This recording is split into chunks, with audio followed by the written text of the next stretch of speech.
Biz sadəcə belə bir qərar verdik ki, rəfiqələrimizlə ki, gedək Şaxdağa və elə oldu ki, biz yəni avtoqəzaya düşdük də, yəni bir saniyə içində baş verdi. Tərlan doktoru salamlayıram buradan. O sadəcə yolla gedirdi və görüb ki, avtoqəza keçirmişik. Yolun qırağında saxlayıb, gəlib köməyə və görüb ki, mən yerdəyəm və xatırlayıram ki, mən gözlərimi açanda üst belə yadımda deyildi. Sadəcə hiss eləyirdim ki, hansısa bir əl məndən tutub və ona deyirəm ki, bəs məni buraxma.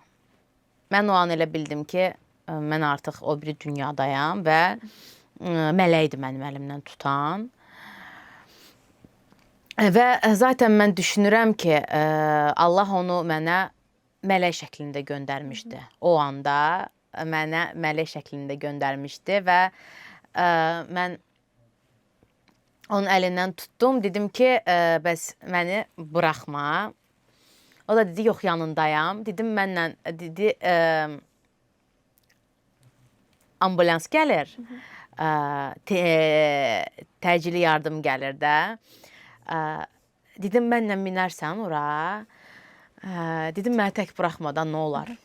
Yəni, məni tək qoyma. Dedi, narahat olma, mən səni tək qoymayacağam. Orada mən 40 dəqiqə, 50 dəqiqəyə yaxın yerdə soyuqdan, bugünə qədər bədənimin o soyuqdan donmağını belə xatırlayıram ki, mən necə donurdum soyuqdan. Mən 50 dəqiqəyə yaxın yerdə donmuşam soyuqdan və orada gəlib mənə papaq geyindirib, əlcək geyindirib və artıq ondan sonra mən orada bir söz istifadə elədim ki, mən ayaqlarımı hiss eləmirəm. O sözü deyəndə mən artıq başa düşdülər ki, burada nəsə ciddi bir zədə var.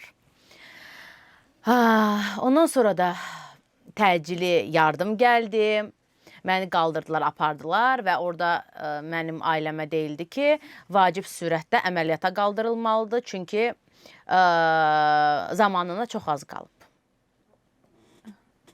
Və hətta məni, belə deyim də, bizim yaxınlarımız bizi gəlib orada morqda axtarırdılar. Kimisi bizi morqda axtarıb, kimisi gəlib görüb ki, mən bura qədər ağ prostinlə məni bura qədər örtüblər və elə biliblər ki, mən dünyamı dəyişmişəm. Amma sağ idim. Heç nə olmadı. Mən ümumiyyətlə maşından çıxmamışam. Mən lükdan uçmuşam. Mən lükü qırıb çıxmışam. 30 metrə məni tullayıb maşın. Mən lükdan çıxmışam və dedi ki, sənin bəxtin gətirib ki, sənin boynun qırılmayıb. Sənin boynun qırılsaydı, bizim heç 1% belə ümidimiz olmayacaq idi.